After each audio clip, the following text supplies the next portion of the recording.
Hey guys, welcome back to my YouTube channel. I know I was away for a while, but I'm back now. Did you miss me? Hope you guys are okay. Anyway, today the materials we're going to be using this is a crepe, a brown colored crepe. It is not so thick, actually very nice. It's not thick. This is also a crepe, but it is black, because I want to make both a black and a brown. And this is a Nora 3. This is a brown Nora 3. I am going to layer this brown Nora 3 on the brown crepe, just like the way you are going to be seeing with the rest of the video. And then I have a black Nora 3 as well, and I'm also going to be layering it with the black crepe also. And then these ones are the thicker versions of the crepe. This is a brown one, but it is thicker than the first one that I showed you. This is going to be for the heel, and you can see the width difference, okay? And then this is the black one.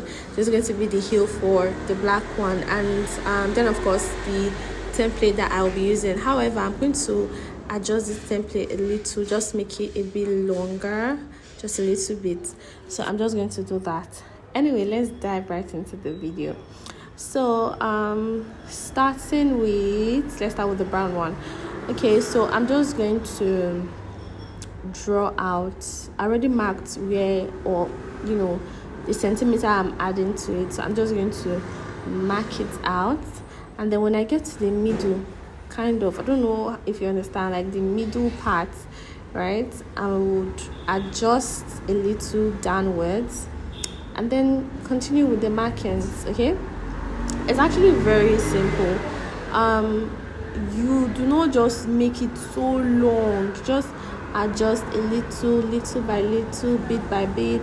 That's how you adjust, and then you get the size that you want. So now that I already did this, now I'm going to cut it out. And after cutting it out, I'm also going to replicate it. This is basically this one I'll be using for both the black and the brown. Anyway, let's talk a little. How have you guys been? It has been a minute, a long time. You haven't heard my voice, but I'm here now, and I have a lot of videos. I am not going to leave you guys hanging again, I promise. So I have a lot of videos coming up. I have a few classes coming up as well, and I hope you guys will be here to join me.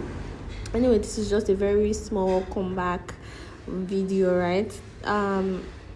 This type of sew is not so common, but it is something that it's actually very easy to make. Like, it doesn't take time at all. It does not take time, but it's something that just stands out. It's different from having your regular insole or however you want to make it. This one, you just go very natural with it. You can't really go wrong with it, but at the same time, you can as well go wrong with it. So we're just gonna go over the process of filing.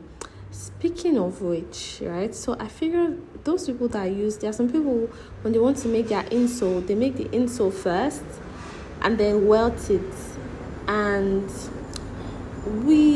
some of them, the shape doesn't really come out to me personally, but I wonder, how do they go about when it's this kind of sew?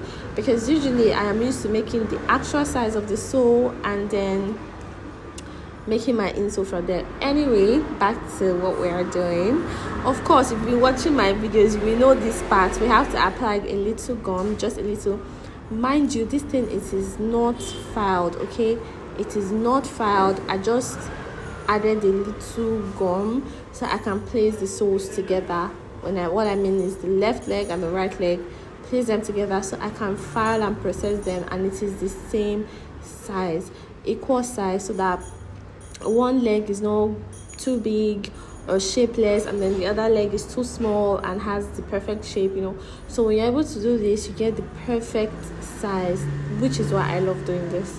Okay, so you apply the gum, let it dry for a minute. It is not filed. Again, it is not filed, okay? And then you just place it gently. Another rule of this is that when you have excesses, which you would have excesses most of the time, 90% of the time you're going to have excesses. When you have excesses, ensure that all of your excesses are on one side, meaning it can either be the lateral side or the medial side. You see this excess here? We don't have it on the other side, okay, because we want all of the excesses to be on one side. If you have excess on both sides, your sew, by the time you've processed it and filed it, your sew becomes so small, smaller than you intended for, okay. So you're going to make sure that all of your excesses are going to be on one side of the sew, which can either be the lateral side or the medial side. And yeah, so you see, if you have excesses, it's going to be on one side. Same with the top and the bottom. If you have excesses, please ensure that it is on one side so you can easily find it. And now I'm going to mark out the heel that I will be using. So this one, is there really a rule to this? Okay, I think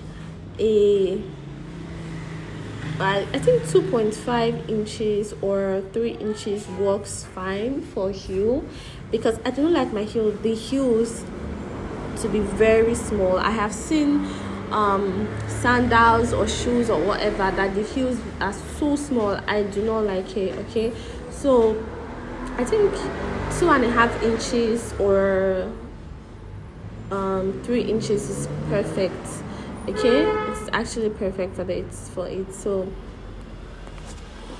So I have cut out the brown one. Now I'm on to the black one, and I'm basically just repeating the same process, okay. You personally, you can do this on your pattern paper, you can do this separately and try to get the heels. Anyway, so I went and I filed it. I also filed for the heel. I'm sorry I didn't show you guys while I was filing it. So I filed for the heel, and then I also filed the heel. And before I apply the heel, or before I connect the heel, I'm going to draw out the top. Remember, this is a flat, so it is just Nora to Nora, okay. So I'm just going to mark out from the Nora 3. This is for the black one, and I'll also repeat the process for the brown one, okay. Also, if you notice here, you are going to see that it is filed. Yes, that is because, you know, after processing it and everything, I filed it, and it just makes it very easy, okay. So usually, if I was going to welt this project, for instance, after filing that side, I will then apply my welt and then start constructing my insole. However, this is also another way to do it, because this is a flat, so excuse me. So I'm just applying gum currently on the heels and the heel, and then the sole that I'll be attaching the heel to. And after applying the gum, I'm going to let it sit and dry for a couple of minutes, or you can use your gas, take it out, use the sun, however you want to do it, but please ensure that it is dried properly. Not too dry, just dried enough, okay. While we are waiting for that to dry, I am going to cut out the Nora 3, okay, the one that is going to be on top. So when I cut it out, I'm basically just going to repeat the same process, however, just with a little bit, we're just going to tweak it up a little. So you cut out your Nora 3, and while you're allowing your gum to dry, the adhesive you applied, while you're allowing it to dry, you cut off your Nora 3, and I'm also going to cut it out on the black one. Remember, I'm just doing like 2 pairs, just so that if you don't get one, you can get the second one. Like 2-step authentication, okay, or verification, excuse me. So while I do this, after doing this, I'm going to set it aside and then focus on the soles and the heels, okay. Again, these are not filed. The only ones currently that are filed are the soles that I am going to be attaching the heels. Okay, these ones are just cut out, they are not filed. I'm going to set it aside and then focus on these soles and the heels. And once it's dry, I apply again, like I said before. Okay, it's dry now and I'm just going to go over it one more time. Question: do you guys apply your contact adhesive or cement or contact cement? Do you apply once or do you apply twice? You see, some people have complained that the things that they do with their adhesive doesn't last and all of that. Because I just want to quickly say something. When you just quickly want to make two things together, when you just want to temporarily, I'm using temporarily because it's not going to last for long. So when you just want to temporarily glue two materials together, you can apply once. Okay, it is not so strong. Maybe if you want to sew your leather or whatever it is, you can apply once. But when you want to make it stick, you don't want to sew it or whatever, you have to apply twice. It's stronger, very strong. So you apply once, you allow it dry, apply again, allow it dry before you merge the two materials together. Anyway, so after the second coat of the adhesive and it's dried, I'm gluing the heels. This might not be how you do yours, but this is how I do mine, and it has worked well for me over the years. So this is basically it. Now you go in with your mallet or hammer or saw percer, whatever you have, and when you are done with that, you attach the cut out Nora 3s. This one are for the top. Okay, so what you have to do is to apply gum on the sides, just the way it is, like this. When you apply gum on the sides, please, the Nora 3, that is the one for the top, it is not filed. It is just the bottom one that is filed. So again, you have to take your time, make sure that no excesses everywhere and all of that. And then when you have done that, you just go, and now this time you are going to smoothen the sole, everything, the whole Nora together, the heel, everything is just going to come out perfectly. Okay, and I'll show you how that looks. And here we are done. So you can see now that everything just balances out, everything is smoothened. And I also filed the Nora 3.